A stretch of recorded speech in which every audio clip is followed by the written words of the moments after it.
18 horas. Notícias de Manaus, Amazonas, Brasil e do mundo. Agora na Mix. Boa noite para você sintonizado em 100,7, dando sequência agora na programação da Mix com o programa 18 horas. Estamos juntos até às 7 da noite. Eu, Karime Leão e Kennedson Paz. Boa noite, Kennedson. Olá, Karime Leão, muito boa noite para você. Boa noite a todos que acompanham aqui o nosso programa nesse sextou, né, Karime? Interage com a gente, mandando aquela mensagem de texto, uma foto, um vídeo, mostra como é que tá a volta para casa nesse sextou. Manda pro nosso WhatsApp, que é o 994887592. É isso aí, interage com a gente. Vale também a sua participação para você que nos acompanha ao vivo pela live do YouTube. Manda sua mensagem de texto e segue a gente nas redes sociais. No @18 horas news. 18 horas. Trânsito. Vamos conversar ao vivo com o repórter André Meirelles, que está nas ruas da cidade de Manaus com o carro do 18 horas acompanhando o movimento do trânsito. André, boa noite, André. Vai ter alteração no trânsito nesse sábado, dia 6, isso por causa da Marcha para Jesus. Conta mais como é que vai ser. É isso mesmo, muito boa noite para você, Karime, Kennedson, a todos os ouvintes que nos acompanham. Olha, a concentração começa ao meio-dia ali na rua Ferreira Pena, na região da Praça da Saudade, no centro. E a caminhada parte a partir das 3 da tarde, seguindo pela Avenida Epaminondas, Constantino Neri e Pedro Teixeira, até ali o Sambódromo, com encerramento previsto para as 6 da tarde. Todo o percurso vai ficar interditado desse horário aí, a partir das 3 da tarde até as 8 da noite. E o IMU, que é o Instituto Municipal de Mobilidade Urbana, orienta os motoristas a buscarem rotas alternativas. Então, quem usa a Torquato Tapajós no sentido bairro-centro deve desviar pela Estrada dos Franceses, Viaduto de Flores e Avenida Maripiranga. Então, diversas linhas de ônibus também vão ter itinerários alterados durante o evento. Então, são mais de 200 agentes de trânsito que vão estar distribuídos ali ao longo do percurso. E o IMU pede que os motoristas e usuários de transporte público planejem seus deslocamentos com antecedência. Agora, vamos de atualização de trânsito. Na verdade, chove, né, em parte de Manaus agora e fazendo 26 graus e trânsito carregado em todas as zonas da capital. Na Zona Leste, além da chuva, tem trânsito carregado pela Altaz Mirim. Todos esses volta para casa nesse momento, sentido bairro. Na Zona Norte, trânsito mais intenso na Avenida das Torres, nas proximidades da Havan.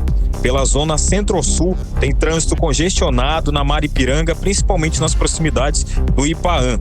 E pela Zona Sul, na Avenida Boulevard, que é a área central, já tem um trânsito mais leve ali, com boa fluidez. E na Zona Oeste, a Avenida Brasil, trânsito concorrido com vários trechos de lentidão. Karime, Kennedy. Muito obrigada pelas informações, André Meirelles.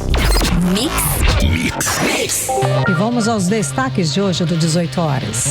O Amazonas é o estado com as rodovias mais perigosas do Brasil. Eu, Nathalie Moraes, falo sobre um levantamento preocupante. Mais de 74% das estradas do nosso estado têm baixo índice de segurança para os motoristas em caso de acidentes. Eu, André Meirelles, explico os detalhes sobre a nova lei sancionada hoje pelo presidente Lula, que permite a renovação automática da carteira de motorista para bons condutores. O que você faz quando celulares, computadores e outros equipamentos não funcionam mais? Joga em qual lixo? Eu, Vanessa Lima, explico que descartar esses itens de forma inadequada pode causar sérios impactos ao meio ambiente e à saúde das pessoas. 18 horas. Esses e outros assuntos, os destaques mais importantes a partir de agora para você que sintoniza 100,7. Estamos juntos até às 7 da noite. O programa 18 horas de hoje, sexta-feira, 5 de junho de 2026. Você está ouvindo 18 horas. E hoje, Dia Mundial do Meio Ambiente, vamos falar sobre um problema. A maioria das cidades do Brasil não tem plano de ação para o calor extremo. O levantamento divulgado essa semana aponta falhas de planejamento e resposta contra esse fenômeno. O levantamento é parte da iniciativa chamada Multirão contra o Calor Extremo, que integra a plataforma global pelo resfriamento. Faz parte de um estudo Residência Brasileira da COP30 e pelo Programa das Nações Unidas para o Meio Ambiente. A iniciativa reúne atualmente uma pesquisa em 258 cidades em todo o mundo. Segundo o estudo, a maioria das cidades brasileiras, ou seja, 66%, ainda não iniciou ou está apenas começando a elaborar planos de ação para enfrentar o calor extremo. O estudo foi realizado em 53 cidades do país e mostra sinais contraditórios. Apesar de 93% dos gestores classificarem o calor extremo como um problema relevante, esse reconhecimento do risco ainda não se traduziu em capacidade de resposta efetiva com ações. Os pesquisadores explicam que calor extremo não é apenas um dia muito quente, mas quando 2 ou mais dias seguidos, o calor acumulado durante o dia não se dissipa à noite. Pois é, e a gente pode perceber isso quando a casa não esfria de noite, tudo continua quente até as paredes. Segundo o estudo, esse calor extremo, além de afetar o próprio corpo humano, também chega nas edificações, sistemas de água, energia, agricultura, porque nada se recupera de noite. Com isso, aumentam os riscos para a saúde e, claro, para o funcionamento geral de uma cidade. Ou seja, segundo os pesquisadores, o calor extremo deixou de ser apenas aí um desconforto sazonal para se tornar uma ameaça crescente à saúde pública. E para a gente ter uma ideia da gravidade, aqui no Brasil, entre 2000 e 2020, ondas de calor estiveram associadas a aproximadamente 50 mil mortes em regiões metropolitanas. O número é muito maior do que os da fatalidades causadas por enxurradas e deslizamentos no mesmo período. Esse estudo revela que as ações adotadas por 77% dos municípios que participam do levantamento se concentram principalmente em soluções baseadas na natureza. São medidas como arborização urbana, criação de áreas sombreadas, parques, telhados verdes e restauração de áreas úmidas. Pois é, e daí nesse ponto, nesse investimento de arborização, o Amazonas tem destaque mundial, é claro, mas com um grande desafio: como fazer a economia do estado crescer sem destruir a floresta. O Amazonas convive hoje com secas extremas, cheias históricas e o garimpo ilegal, fenômenos que já afetam a vida de comunidades indígenas e ribeirinhas. Essa questão ganhou destaque nacional com uma pesquisa produzida no Amazonas, que foi notícia no Jornal do Comércio, o maior jornal de economia do país. O estudo foi feito pela pós-doutora em economia, economista, e de acordo com essa economista Michele Aracati, esses estudos defendem a chamada economia verde e que destaca a economia, ela se apresenta como o principal fator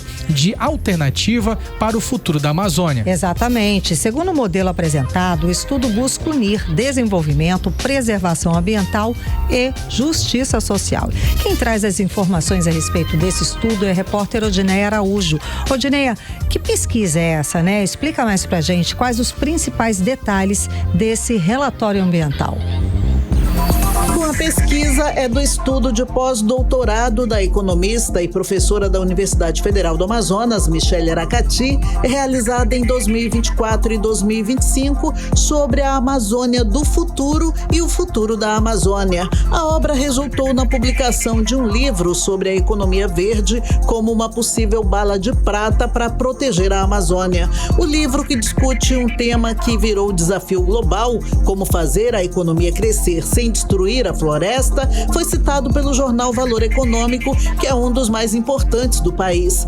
De acordo com a economista, a pesquisa defende a chamada economia verde, modelo que busca unir desenvolvimento, preservação ambiental e justiça social. A economia verde, ela deve conciliar o crescimento com o desenvolvimento regional, mas que o modelo Zona Franca, ele não precisa ser substituído pela economia verde.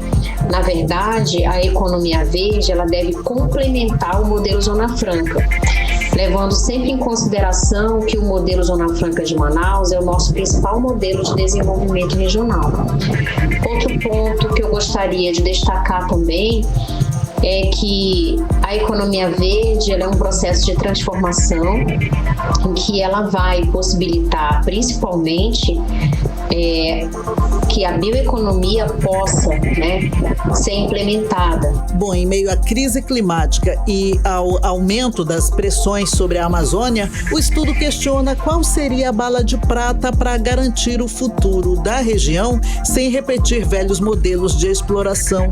Por isso, a autora destaca que a economia verde se apresenta como principal alternativa para o futuro da Amazônia. De acordo com os resultados da pesquisa, seria um modelo adequado para a região amazônica. Então, no momento em que a minha obra ela é citada no jornal como valor econômico, isso traz principalmente à tona a importância de conciliar o aspecto ligado à questão regional, a Amazônia como um todo, e a necessidade de um modelo de desenvolvimento que possa reduzir as vulnerabilidades sociais e econômicas da nossa região e também reduzir o abismo regional. Bom, a pesquisa financiada pela FAPEAM também destaca o protagonismo das mulheres na ciência amazonense. Quanto ao relatório, o protagonismo das florestas brasileiras na agenda climática global, divulgado pelo projeto Amazônia 2030 esta semana, o estudo revela que a contaminação dos rios por mercúrio tem gerado medo até de beber água e de comer peixe. Enquanto a floresta sofre com o desmatamento e a ganância pelo ouro, especialistas defendem investimentos na bioeconomia e no uso sustentável da Amazônia. Aí entra a economia verde defendida pela professora e economista Michele Aracati. Volto com vocês. Você está ouvindo 18 horas. Seguindo falando aqui de meio ambiente, um dos grandes desafios da atualidade está dentro das nossas casas, gente. O descarte incorreto de lixo eletrônico. O Brasil já ocupa a 5ª posição no ranking mundial de produção desse tipo de lixo, mas apenas uma pequena parte é reciclada corretamente. Pois é, daí quando celulares, computadores e outros equipamentos são descartados de forma inadequada, eles podem causar sérios impactos ao meio ambiente e, é claro, à saúde da gente, né? Mas o que pode ser feito para mudar essa realidade? A repórter Vanessa Lima conversa agora com a gente sobre esse assunto. Então, Vanessa, vamos lá. Quais são os principais riscos do descarte irregular do lixo eletrônico e como que a população pode contribuir para reduzir esse problema? Boa noite a todos. Os principais riscos estão justamente nos materiais que fazem parte desses equipamentos. Quando celulares, computadores, baterias, carregadores e outros eletrônicos são jogados no lixo comum, substâncias tóxicas presentes nesses produtos podem contaminar o solo e os rios. A ambientalista Fabiana Rocha destaca que o descarte incorreto do lixo eletrônico gera danos ao meio ambiente e tem impacto direto na saúde humana. Equipamentos como celulares, como computadores, como televisores, baterias ou até os eletrodomésticos mesmo contêm substâncias potencialmente tóxicas e quando esses materiais são descartados de forma inadequada em lixões, aterros, seja lá onde for, que vai ou entra em contato com o solo, podem contaminar o solo, o pressão freático, os rios, os igarapés, e aí eles afetam o ecossistema inteiro e colocam em risco a saúde humana. Além disso, o descarte irregular aumenta o volume de resíduos em aterros e desperdiça materiais que poderiam ser reciclados e reaproveitados na fabricação de novos produtos. Ou seja, além da poluição, tem também uma perda de recursos que poderiam voltar para a cadeia produtiva. E a boa notícia é que cada pessoa pode ajudar a reduzir esse problema com atitudes simples. A orientação é nunca descartar equipamentos eletrônicos no lixo doméstico. O ideal é procurar pontos de coleta específicos, ecopontos, campanhas de recolhimento ou locais credenciados para receber esses materiais. A Política Nacional de Resíduos Sólidos determina que o lixo eletrônico deve ser recolhido por meio da chamada logística reversa, que é um sistema para devolver esses produtos ao ciclo correto. A responsabilidade por cuidar desses processos é dividida entre quem fabrica, quem importa, quem vende e quem usa esses aparelhos. De toda forma, a conscientização da população é fundamental. Quanto mais pessoas entenderem os impactos desses materiais tóxicos e adotarem práticas corretas de descarte, menores serão os danos ao meio ambiente e à saúde coletiva. Volto com vocês. Você está ouvindo 18 horas. O presidente Lula sancionou hoje a lei que permite a renovação automática da carteira de motorista para bons condutores. Viu que beleza? Mas calma, gente. A proposta mantém a exigência de exames médicos e permite a habilitação exclusivamente digital. O repórter André Meirelles está com esse assunto. Explica pra gente agora como é que funciona na prática. Boa noite, André. Boas notícias para quem é um bom motorista. Karime, Kennedson, boa noite para vocês, pro ouvinte. Olha, o presidente Lula sancionou desta sexta-feira, 5 de junho, sem nenhum veto, a lei que permite a renovação automática da Carteira Nacional de Habilitação. Essa medida ela vale para motoristas que não cometeram nenhuma infração de trânsito nos últimos 12 meses. Para ser considerado um bom condutor e ter direito à renovação automática, o motorista ele precisa não ter pontos na CNH nos últimos 12 meses, não ter infrações registradas no mesmo período e estar cadastrado no Registro Nacional Positivo de Condutores, que é conhecido como RNPC. Então, desde a publicação da medida provisória, agora transformada em lei, 2 milhões de motoristas já tiveram a CNH renovada automaticamente, isso segundo os dados da Secretaria Nacional de Trânsito. Bom, a lei traz outras mudanças importantes também. Agora, a emissão do documento físico passa a ser uma escolha do condutor e não mais uma obrigação. Também vai haver um preço público nacional para os exames de aptidão física, mental e psicológica, substituindo então as tabelas estaduais. E para quem vai tirar a CNH, a novidade também é boa. O futuro motorista vai poder estudar o conteúdo teórico gratuitamente por plataforma digital ou pode escolher a opção de ir até uma autoescola tradicional ou até mesmo combinando as duas opções. Então, nas aulas práticas, também é possível contratar um instrutor autônomo credenciado pelo Detran e escolher a quantidade de aulas para julgar como necessária. E também uma mudança feita pelo Congresso Nacional manteve a obrigatoriedade do exame de aptidão física e mental mesmo para os bons condutores. Então o governo havia proposto a retirada dessa exigência, mas os parlamentares optaram por manter o teste. Volto com vocês. Você está ouvindo 18 horas. Entrevista do dia. E na entrevista do dia hoje, vamos falar sobre o evento Imersão em Saúde Hormonal, que acontece agora no dia 20 de junho no Leli Buffet. E sobre o assunto vamos conversar com o professor Dr. Cristiano Paiva e com Everton Bezerra. Boa noite, sejam bem-vindos. Muito obrigado pelo convite. Tudo bem, Cristian? Conta. Tudo bem. Tudo bom? Tudo bem, boa noite a todos. Everton Bezerra, tudo bem? Muito obrigada pela presença dos dois aqui no 18 horas. Então, o tema é sobre saúde hormonal masculina e feminina. Perfeito. Não é? Qual a expectativa para o evento? A expectativa é muito boa pelo seguinte, nós estamos vivendo um momento que a gente tem hoje muita fala, sobre os hormônios. E o carro-chefe vai ser a testosterona. A gente sabe que existe um consumo, desse hormônio em ambientes de academia, muitas vezes um uso indiscriminado, sem uma dosagem específica, sem um acompanhamento. E muitas vezes o próprio médico, ele carece do conhecimento do que está acontecendo. Então, o professor Everton está aí comigo. Nós estamos com uma grade científica muito robusta. Então a gente vai discutir tudo sobre os hormônios. Nós vamos falar também de canetas do emagrecimento, que é uma realidade. Muitas vezes nós temos caneta do emagrecimento, nós temos testosterona, nós temos vários outros hormônios que são utilizados, muitas vezes sem aquele cuidado. Um cuidado médico de especialista. Exatamente. Como é que o senhor vê, como é que o senhor percebe essa enxurrada de hormônios que nunca se falou tanto em reposição hormonal, que antigamente era só para mulher na menopausa, né? Mas hoje em dia é homem, é mulher nova, todo mundo fazendo uso de hormônio. Como é que o senhor percebe essa situação? A gente tem que entender, Karine, duas situações. Uma é que o hormônio ele é algo que é usado como um tratamento dentro da parte médica para quando você está com baixa níveis de hormônio. Então você precisa regular, porque a falta de hormônio faz com que você tenha várias disfunções geradas no sistema fisiológico. Então, por exemplo, as pessoas vão envelhecendo, elas vão perdendo mais essa capacidade de gerar o hormônio, e muitas das vezes eu preciso fazer uma suplementação desse hormônio a partir da introdução exógena, né? De fora, hormônios manipulados, no caso. E isso aí faz com que você tenha, por exemplo, redução da sarcopenia, que é uma doença muito comum hoje na terceira idade.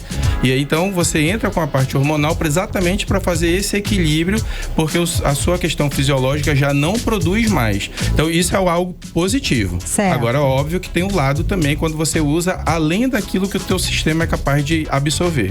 E o que é sarcopenia? A sarcopenia é a perda da massa muscular. Você vai envelhecendo e você tem uma perda dessa massa muscular. Daí uma reposição hormonal, né, doutor Christian? Exatamente. Ele ajuda nessa parte. Na verdade, a gente reuniu um time que aí entra preparador físico, professor Everton é especialista e é reconhecido no mundo, né, Everton? Que as suas publicações em termos de envelhecimento saudável. Então, uma das áreas que o professor Everton trabalha muito é exatamente essa de envelhecer bem com músculo. Isso. E músculo a gente constrói comendo bem, praticando atividade física e corrigindo os hormônios que são hoje feitos de forma muito bem feita, ajustada fisiologicamente. Agora, para produzir músculo mesmo, só a musculação, não é uma caminhada, não é uma corrida, não é algo leve, não é isso, professor?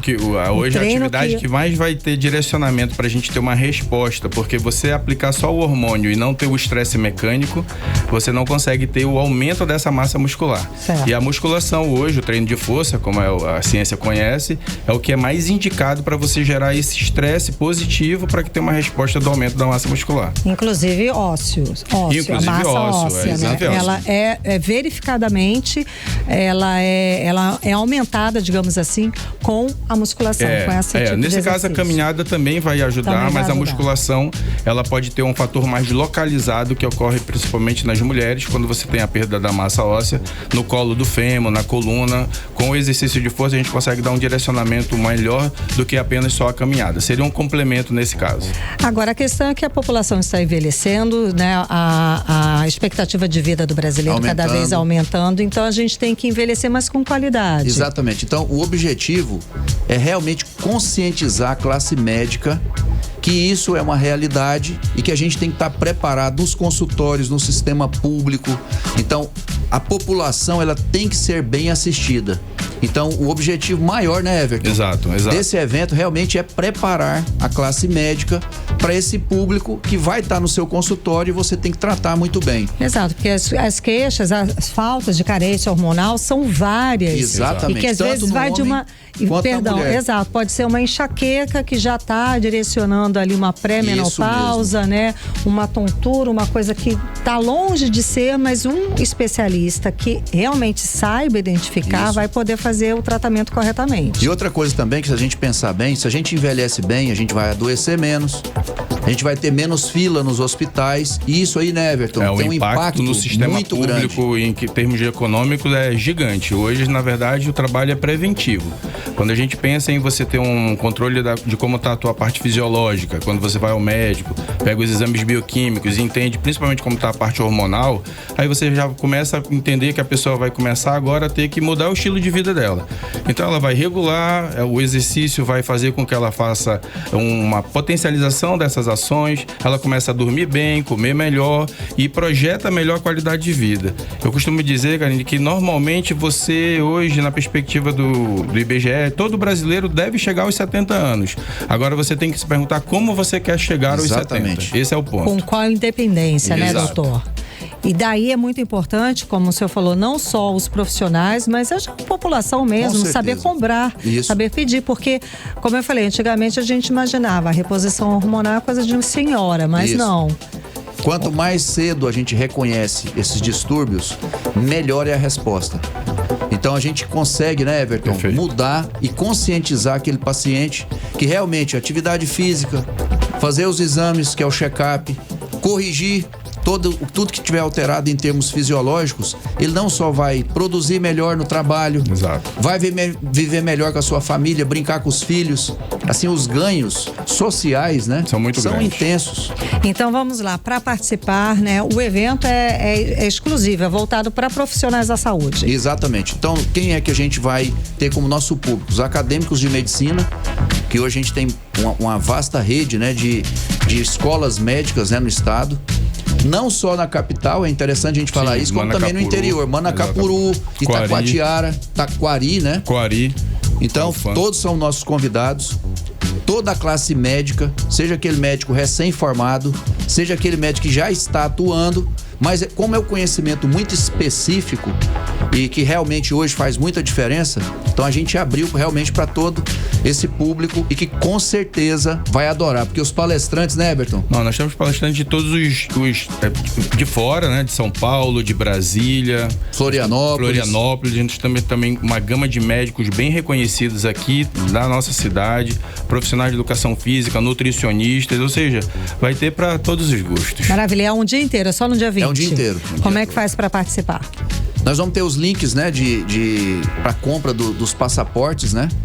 Mas tem o nosso Instagram que é o Testo Amazon Conference. Né? Perdão, vamos lá, @Testo Amazon Conference 2026. Conference, de conferência. Isso mesmo. Tá, 2026. Testo Amazon Conference 2026. Isso. Perfeito. No Instagram, daí entra lá e faz... vai ter o link para poder acessar os ingressos e ter já todo a programação, todos os palestrantes, tá tudo publicado pro pessoal saber quem é quem no jogo do bicho. Teremos tanto palestrantes, né, médicos que trabalham com essa parte, também como médicas que estão desenvolvendo isso, é bem importante ressaltar, para as médicas também estarem lá com a gente, para elas entenderem como é que as médicas se posicionaram dentro desse ambiente que aparentemente parece ser um ambiente mais masculino, né? Fala de hormônio, essas coisas. Na verdade, a gente vai ter boas palestrantes também que vão dar a sua contribuição com a gente lá. Maravilha. Bom, parece que é o pioneiro, né? O trabalho de vocês. É o pioneiro do norte do Brasil, nesse porte e com essa temática. E a gente tem visto, nós perdemos, né? De forma trágica, né? Um halterofilista de 22 anos. Gabriel não, acho que Rafael, acho.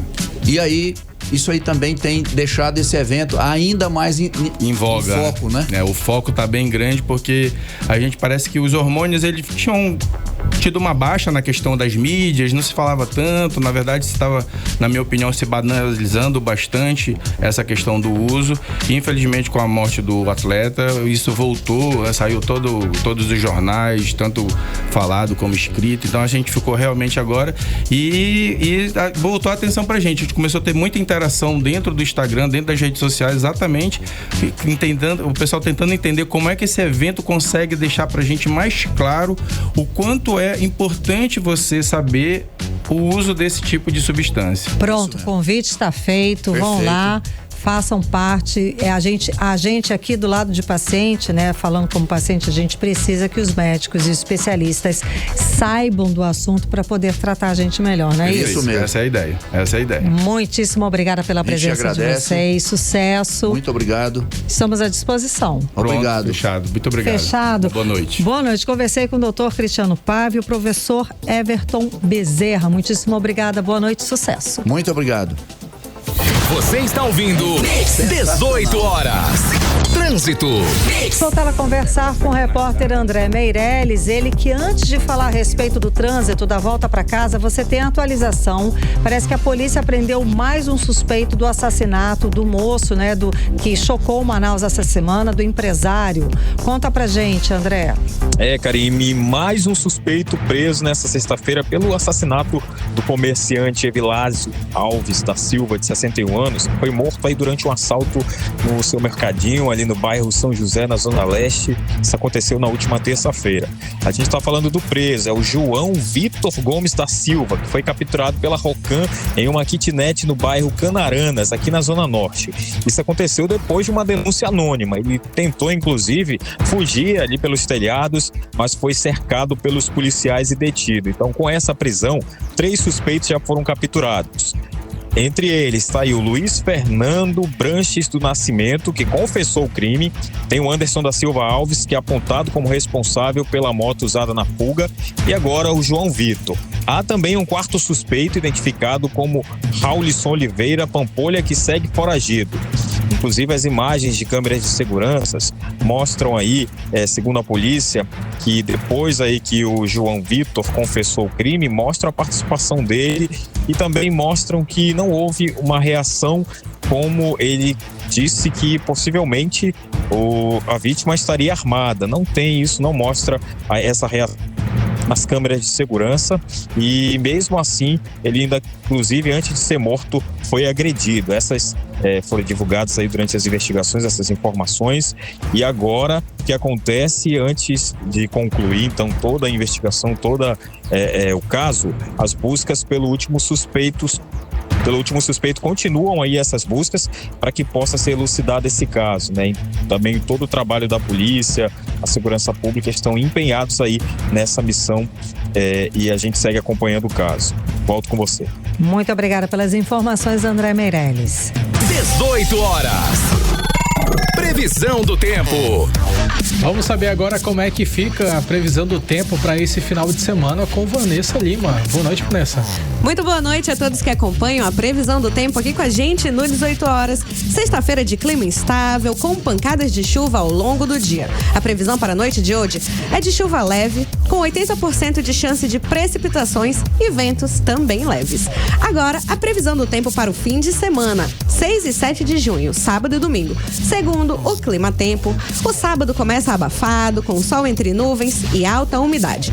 À tarde, a previsão aponta pancadas de chuvas fortes e possibilidade de trovoadas. À noite, a chuva perde força, transformando-se em chuvas leves espalhadas pela cidade. O resumo do termômetro. A temperatura nesse sábado varia entre mínima de 24 e máxima de 30 graus. E a umidade relativa do ar fica em torno de 70% a 100%.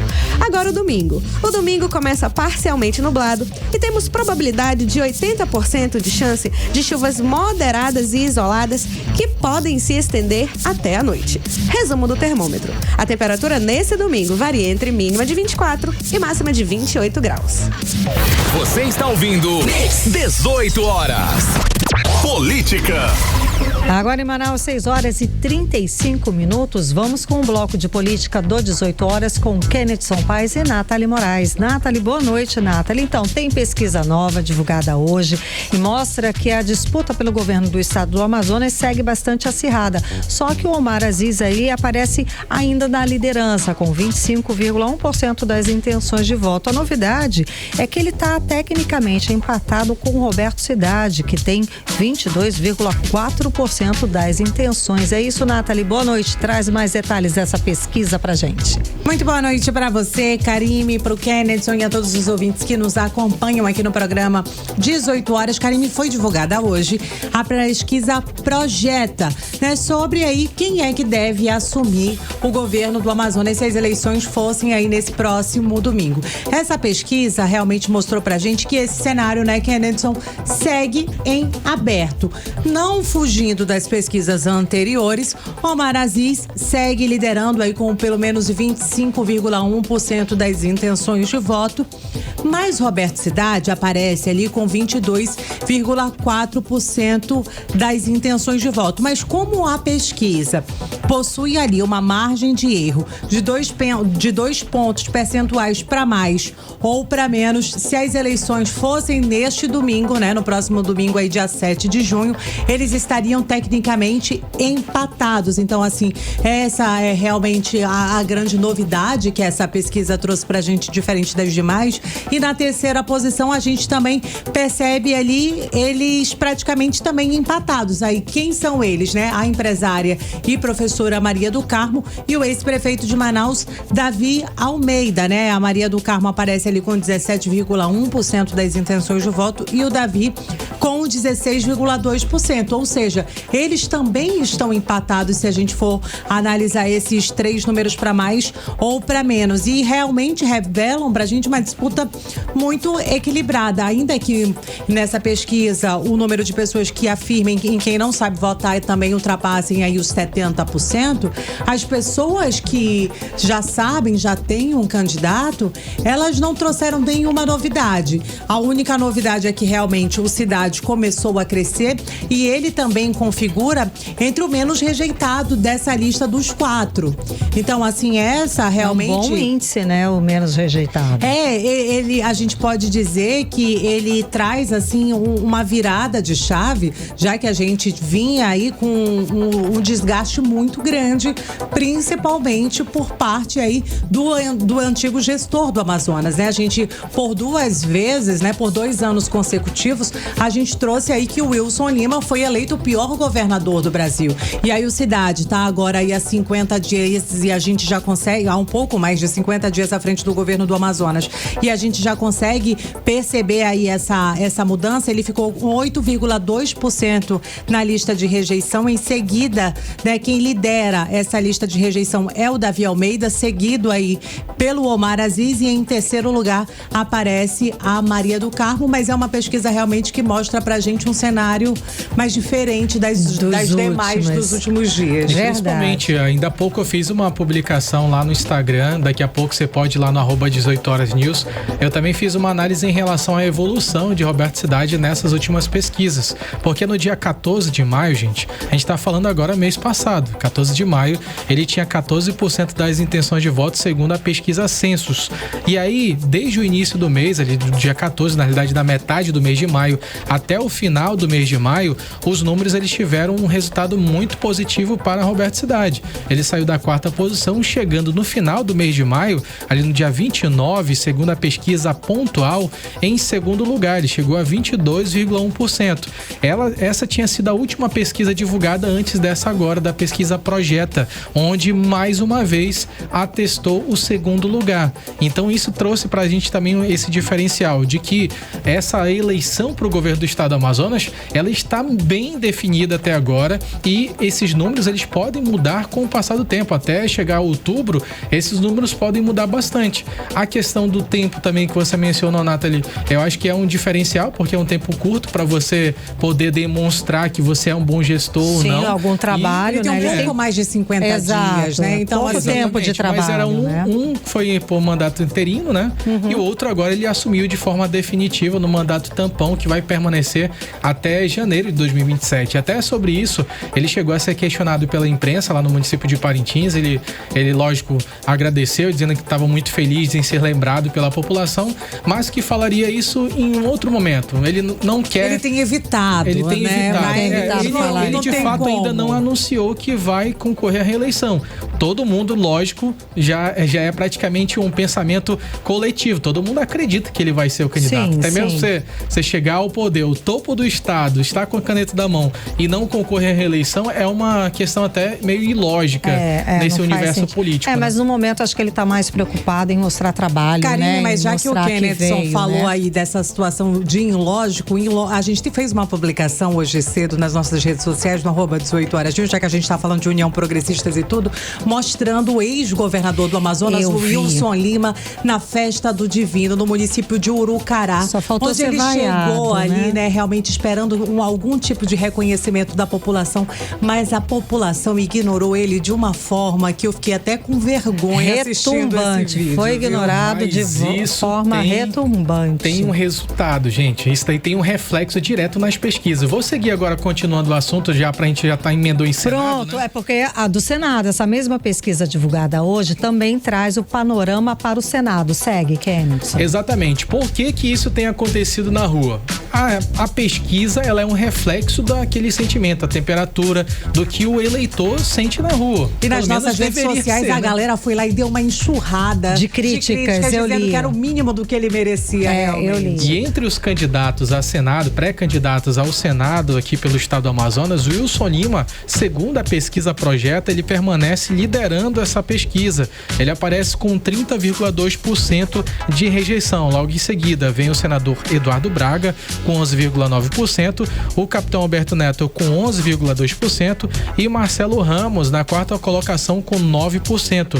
O menos rejeitado nesse desses pré-candidatos ao Senado é o Marcos Rota, ele que era o secretário, né, já foi prefeito, já foi secretário. Então ele é ao menos rejeitado nesse cenário para o Senado do Estado do Amazonas. Em relação à pesquisa para o Senado, esses números eles mostram também um cenário muito instável em relação ao Senado, porque a gente estava falando sobre essas mudanças no governo, mas no Senado também tem muitas mudanças rolando. Em relação à liderança do senador Eduardo Braga, ele permanece ainda liderando. Tem uma margem bastante interessante, são mais de 10 pontos percentuais. A gente está falando comparado aos demais. Ou seja, a primeira cadeira já é dele. Se essas eleições fossem no próximo domingo. Ele lidera aí para Senado. Com 25,4%. A segunda colocação está com o capitão Humberto Neto. E a terceira colocação está com Wilson Lima. Só que o segundo e o terceiro voto, eles estão pareados. Não entendo por que estão nessa ordem. Deveriam estar na mesma colocação ali, no segundo lugar.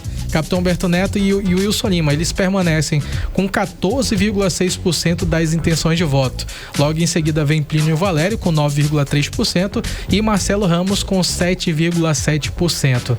Ou seja, Karime, essas eleições elas vão ter que trazer muito mais robustez de conteúdo. Até a gente chegou a comentar fora aqui do 18 horas sobre as propostas, Exato. As ideias para o estado do Amazonas. A gente estava conversando na redação dessa falta e que quando alguém chega com propostas, com ideias para debater o Estado, como a gente sente a diferença desse candidato? Como a gente, nossa, é um oásis no meio do deserto. Você começa a ter mais esperança, cara, é esse Amazonas que eu quero, sabe? É isso. Quando a gente percebe um candidato que realmente traga ideias, traga propostas reais, né? Exatamente. E se esses mesmos candidatos seguirem pela polarização, que é o cenário inicial, é capaz de eles acabarem perdendo as intenções de voto. É o que está acontecendo. A gente percebeu que o capitão Humberto Neto, que sempre estava em uma posição muito distante dos demais, agora acabou ficando pareado com o Wilson Lima, que é, nesse cenário estimulado aqui pela própria pesquisa Projeta,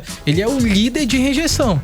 Então você está empatado tecnicamente com o líder de rejeição, tem alguma coisa errada. Então, ou os demais candidatos estão recebendo mais intenções de voto. E nas nossas redes sociais a gente fez essa publicação na manhã dessa sexta-feira, mostrando realmente que a população amazonense está com esse sentimento lá nos comentários. De não querer mais polarização.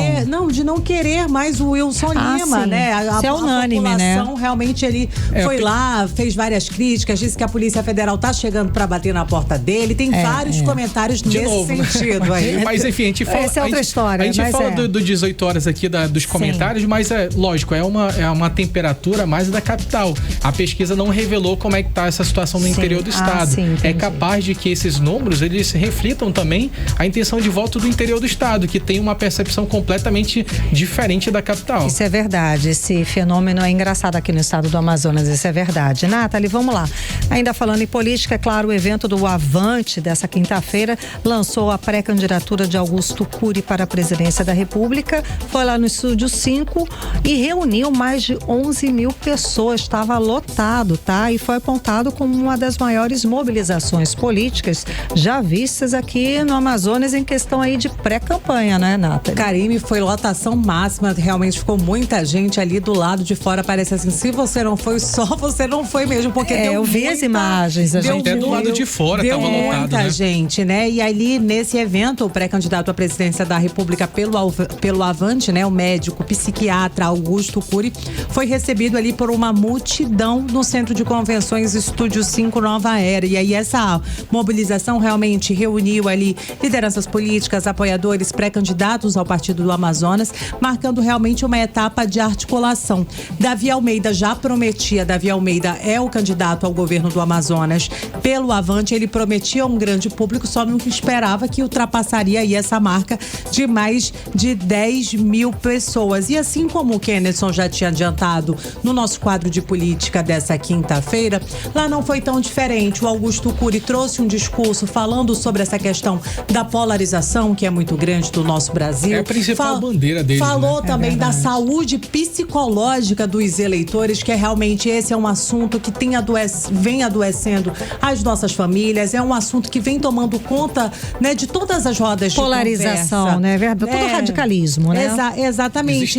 E aí ele trouxe esses extremismos, né? Extremismos de bolsonarismo, lulismo, ele trouxe tudo isso lá nesse evento, no Estúdio 5 também. Então, assim, realmente foi um destaque muito expressivo da participação popular e, é claro, fortaleceu aí o nome do Avante, e o Davi Almeida, mais uma vez, fez questão de frisar que ele é um nome muito forte nessa briga pelo governo. Tá certo ele, aproveitou o hype do Augusto Cury, lógico.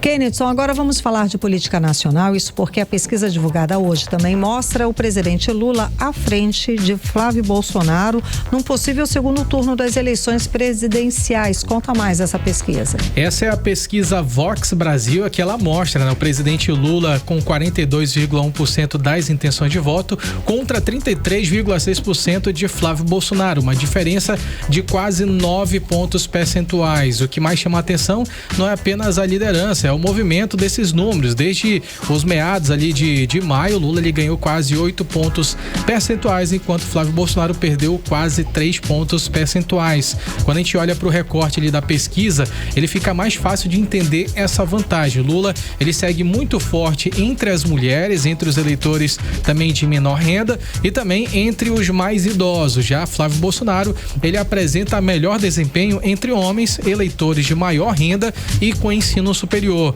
Também ali existe um dado que merece bastante atenção. Apesar da vantagem de Lula nas intenções de voto, a rejeição dos dois é muito parecida. A gente trouxe detalhes de uma outra pesquisa recente, Karime, que tratava exatamente disso, de que apesar de Lula liderar,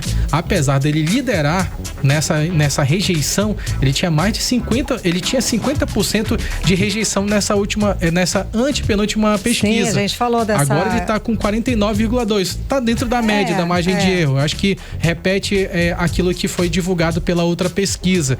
Já Flávio Bolsonaro aparece com 48,3%.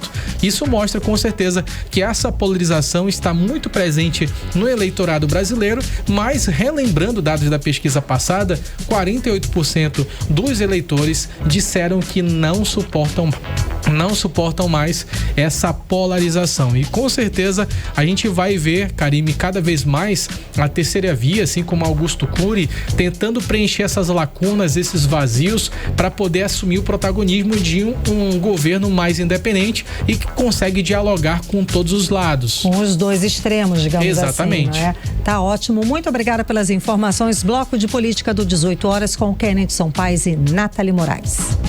Você está ouvindo 18 horas.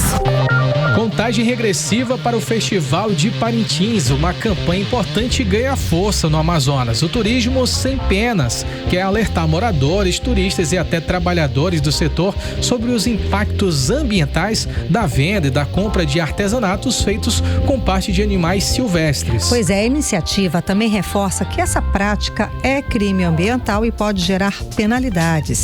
A campanha busca conscientizar o público justamente nesse período de grande movimentação turística no estado, principalmente em Parintins. A repórter Vanessa Lima traz mais informações sobre essa ação. Vanessa, então, como é que vai ser feita essa fiscalização e o trabalho de conscientização durante o evento? Conta pra gente. Boa noite.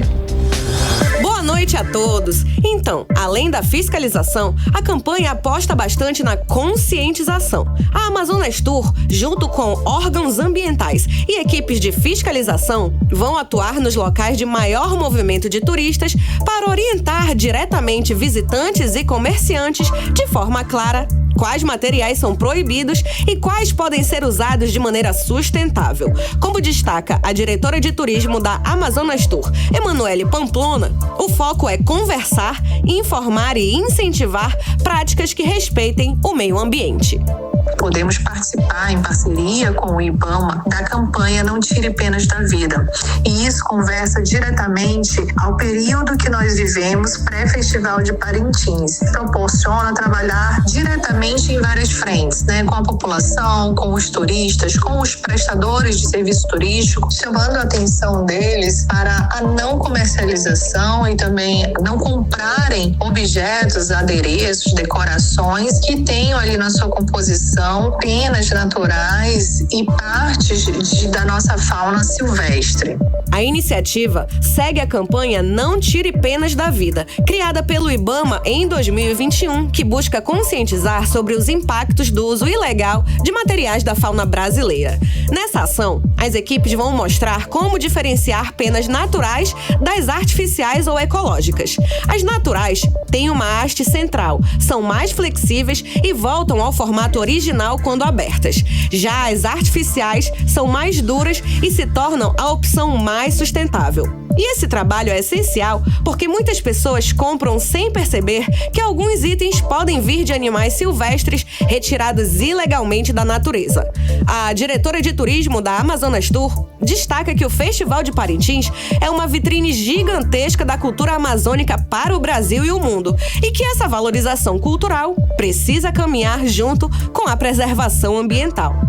O maior ativo do estado do Amazonas é a nossa floresta amazônica, com toda a sua flora, com toda a sua fauna, e essa campanha, ela vem dentro desse propósito de proteção do meio ambiente e de que a gente consiga trabalhar, sim, um turismo responsável e seguro para o nosso estado. O objetivo da campanha não é só punir, mas principalmente mudar a forma de pensar das pessoas. Assim, cada atitude consciente ajuda a valorizar a cultura sem botar a natureza em risco. E vale lembrar, comprar produtos ilegais é crime. A Lei de Crimes Ambientais prevê prisão de até 1 ano e multas que podem chegar a R$5.000, com punições ainda mais severas quando envolvem espécies ameaçadas.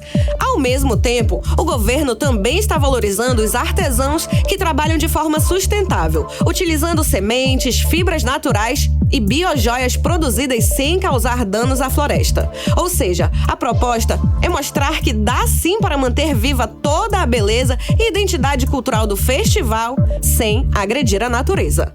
Volto com vocês. Você está ouvindo 18 horas. Trânsito. A gente volta a conversar ao vivo com o repórter André Meirelles. André, vai ter alteração amanhã, dia 6, sábado, para Marcha para Jesus. Conta pra gente como é que vai ser, como é que vai funcionar o esquema especial. Boa noite mais uma vez. Muito boa noite mais uma vez, Karime, Kennedy, a todos que nos acompanham aqui na 100.7. Para quem não sabe, né, amanhã tem a tradicional Marcha para Jesus. Então a concentração na rua Ferreira Pena, na região da Praça da Saudade, no centro, e a caminhada começa aí a partir das 3 da tarde, né? Seguindo pela Avenida Epaminondas, Constantino Neri e Pedro Teixeira até o Sambódromo, aí com o encerramento previsto para as 6 da tarde, às 18 horas então, né? Então todo o percurso, ele vai ser interditado a partir desse horário, que começa às 3 da tarde e segue até às 8 da noite. E tem a orientação dos agentes de trânsito, dos agentes do IMU, do Instituto Municipal de Mobilidade Urbana. Os motoristas têm que buscar rotas alternativas. Então, quem usa a Torquato Tapajós no sentido bairro Centro deve desviar pela Estrada dos Franceses, Viaduto de Flores e Avenida Maripiranga. Então, outra informação também é sobre as linhas de ônibus, que também vão ter itinerários alterados durante o evento. Para você saber quais são as linhas de ônibus, é só acessar o site da Prefeitura e vai estar lá as informações sobre as linhas que vão ser alteradas. Ao todo, mais de 200 agentes de trânsito vão estar distribuídos aí ao longo do percurso. Então, o IMU, inclusive, pede que os motoristas e usuários de transporte público planejem seus deslocamentos com antecedência. Volto com vocês. Muito obrigada pelas informações, André Meirelles. 18 horas. E hoje, Karime, sextou, é dia de conferir aquelas dicas de lazer. Tem festival folclórico, show nacional e muita programação especial para quem quer aproveitar esse sextou aqui em Manaus, gente. A Vanessa Lima, ela traz pra gente todos os detalhes da programação que com certeza vai agradar a todos os gostos, Karime. Não tenho dúvida. Vamos lá, vamos conferir. Fala aí, Vanessa. Chegou a agenda cultural com os eventos mais animados desse fim de semana. E tem arraial pra todo mundo. No Sumão, a Parque Shopping, a festa vai até dia 28 de junho, das 5 da tarde às 7 da noite. No Amazonas Shopping, tem arraial até o dia 15 de junho, das 2 da tarde até as 10 da noite. E no Shopping Via Norte, o Arraial da Alegria segue até o dia 28 de junho, de quinta a domingo, a partir das 6 da tarde. E todos com entrada gratuita. E o mais aguardado Festival Folclórico do Parque 10, no CSU do Parque 10, chega com programação até o dia 5 de julho, sempre de quinta a domingo, com entrada gratuita. E o tradicional Festival Folclórico do Amazonas 2026 vai até o dia 11 de junho no Centro Cultural Povos da Amazônia. As apresentações das categorias bronze acontecem a partir das 8 da noite, também com entrada gratuita. Agora, em clima de sofrência, hoje, sexta-feira, a partir das 7 da noite, o Clube Municipal traz os cantores Thierry e Raquel dos Teclados, com o show Sofrência em Dobro. Os ingressos estão à venda no site ingressofly.com. E ainda nessa sexta-feira, às 9 da noite, o ensaio dos Bumbás 2026 toma conta do Sambódromo com o último curral do Boi Garantido. Vai ser energia vermelha tomando conta e a entrada é gratuita. Já no sábado, a festa continua cedo. A partir do meio-dia, tem feijoada VIP do Caprichoso 2026 no Vasco Vasques, com uma verdadeira maratona de shows azulados. Os ingressos estão à venda no Movimento Marujada e no Bar do Lourinho. Mais tarde, no sábado, às 8 da noite, quem brilha é Ana Carolina, trazendo sua turnê comemorativa 25 anos no Nova Era House Studio 5. Os ingressos estão disponíveis nas centrais Oba e no site bilheteria.com. E para fechar com explosão de cores, é nesse domingo. A Pump Colors acontece no pódio da Arena da Amazônia. O evento é a partir das 2 da tarde e os ingressos estão disponíveis no site ingressofly.com. Fim de semana agitado, hein, gente? Então já escolhe o rolê que tem muita festa pela cidade. Volto com vocês. Você está ouvindo 18 horas. Trânsito. André Meirelles, conta pra gente como é que está a volta pra casa. Ainda chove em alguns pontos aqui da capital amazonense. O trânsito está concorrido na Avenida Maripiranga, nas proximidades da Rua Plínio Coelho, para quem segue ali no sentido da Avenida Torquato Tapajós. A via apresenta um trânsito carregado e o motorista só vai encontrar aquela melhor fluidez lá nas proximidades da rodoviária de Manaus, eixo de acesso a Torquato. Já na Avenida Torquato Tapajós, no sentido bairro, para quem segue em direção à Zona Norte, no sentido bairro, há muitos veículos na via, mas o trânsito ainda é considerado moderado. A orientação é paciência e atenção redobrada no deslocamento, principalmente nas áreas afetadas pela chuva. Volto com vocês. Muito obrigada pelas informações, André Meirelles. Manaus, agora 18 horas e 59 minutos. Seguimos direto para o editorial 18 horas. Editorial 18 horas. Uma notícia importante contra os crimes ambientais. A Justiça Federal anulou um despacho de 2022 do então presidente do IBAMA que favorecia criminosos ambientais. A decisão judicial envolve mais de 183 mil processos potencialmente afetados e mais de 29 bilhões de reais em multas sob risco de extinção, além de cerca de 505 milhões de reais já efetivamente anulados. No mérito, a Justiça reconheceu que o despacho do então presidente do IBAMA incorreu em múltiplas ilegalidades. A sentença destaca que o ato favoreceu a impunidade sistêmica e estrutural na área ambiental. Tudo sem qualquer embasamento legal que justificasse a medida, sobretudo diante das dificuldades logísticas de fiscalização na Amazônia. A decisão também reconheceu que a anulação massiva de multas ambientais envia uma mensagem de impunidade aos infratores e estimula o descumprimento sistemático da legislação ambiental.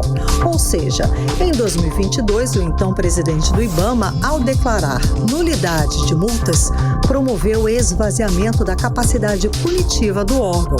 Mas a Justiça restabeleceu a ordem e afirmou que o poder de polícia em combate a ilícitos ambientais não devem ficar submetidos a sazonalidades e sabores de governantes e devem ser encarados como política de Estado e não de governos. 18 horas. O 18 horas de hoje fica por aqui. Muito obrigada pela sua companhia. Encerramos mais uma semana juntos. Estamos de volta a partir da segunda-feira, a partir das 6 da tarde aqui em 100,7. Obrigada pela sua companhia. Um beijo, boa noite. Boa noite, Kennedson Paz. Boa noite, Karime Leão. Boa noite a todos que nos acompanharam ao longo dessa semana. Tamo junto. Ótimo final de semana. Você ouviu 18 horas.